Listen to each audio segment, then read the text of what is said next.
So, paano mag-solve ng problem gamit yung MDSolids? So, problem about stress. So, ito yung normal. Given ito yung problem natin sa number 1.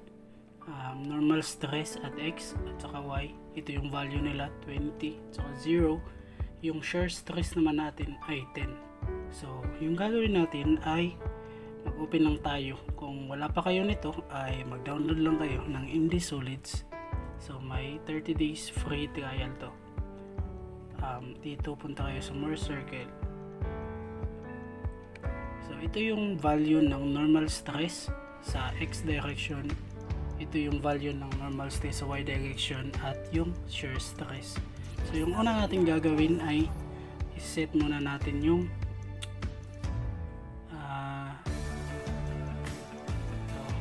KSI dahil yung given natin ay KSI. So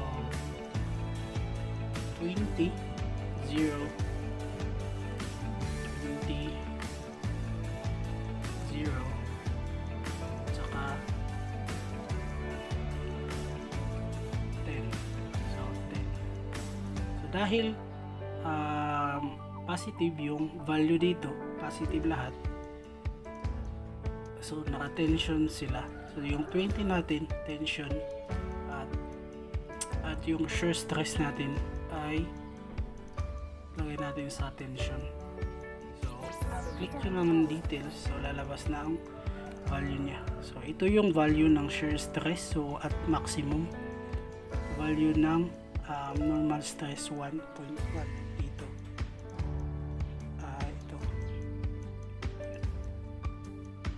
Principal stress orientation nandito at yung maximum and plane shear stress orientation. Yung kalalabasan niya sa bond paper ay ganito.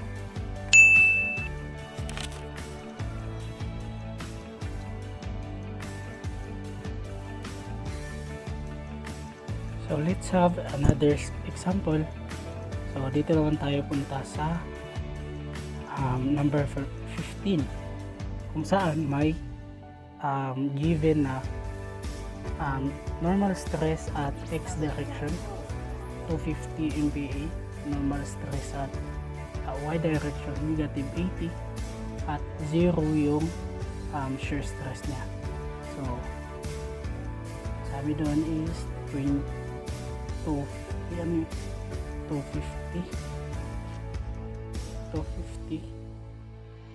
saka 80 at 0.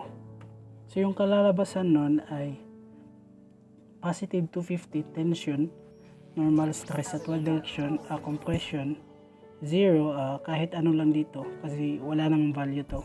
Set lang natin yung units niya at megapascal, MPa.